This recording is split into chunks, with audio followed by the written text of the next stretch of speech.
धनश्रीताई विखे यांच्या हस्ते झालं होतं उद्घाटन। मुठे वाडगावमध्ये महाराष्ट्र राज्याचे जलसंपदा मंत्री तथा अहिल्यानगरचे पालकमंत्री नामदार डॉक्टर राधाकृष्ण विखे पाटील, माजी खासदार डॉक्टर सुजयदादा विखे पाटील यांच्या विशेष सहकार्य आणि मार्गदर्शनाखाली अपारंपरिक ऊर्जा योजना अंतर्गत श्री संत तुळशीराम महाराज मंदिर परिसर, बस स्टँड परिसरात सोलर हायमास्टचं भूमिपूजन वडाळा महादेव रोड गावठाण वर अनिल तरकजे वस्तीजवळ नवीन 100चा शेतीचा ट्रान्सफॉर्मरचं उद्घाटन नुकतंच धनश्रीताई विखे यांच्या हस्ते संपन्न झालं होतं। आज त्याचं संपूर्ण काम पूर्ण होऊन मुठे वाडगाव मंदिर परिसर, बस स्टँड परिसरामध्ये लखलखाट झाला।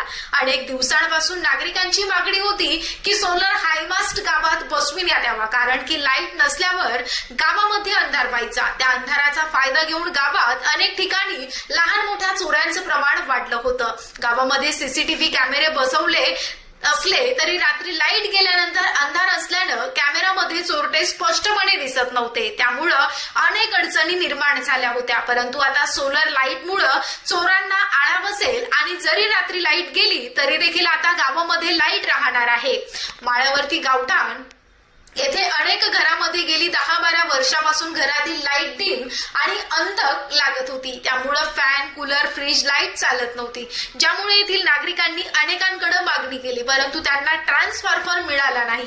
परंतु मध्यंतरीच्या काळामध्ये झालेल्या ग्रामपंचायत पोटनिवडणुकीमध्ये तेथील नागरिकांनी दोन्ही जागा 250च्या मताने निवडून दिल्यानं तेथील नागरिकांना रस्ते, डीपी दिलेला शब्द पूर्ण करण्याचं स्वप्न आज नामदार राधाकृष्ण विखे पाटील व डॉक्टर सुजयदादा विखे पाटील यांच्यामुळे संपूर्ण माळावरच्या घरातील लाईट, फॅन, कूलर सर्व पूर्ण दाबानं चालू झाल्यानं त्यांनी नामदार साहेब आणि डॉक्टर सुजयदादा यांचं गावातील नागरिक महिलांनी आभार मानून आनंद व्यक्त केला।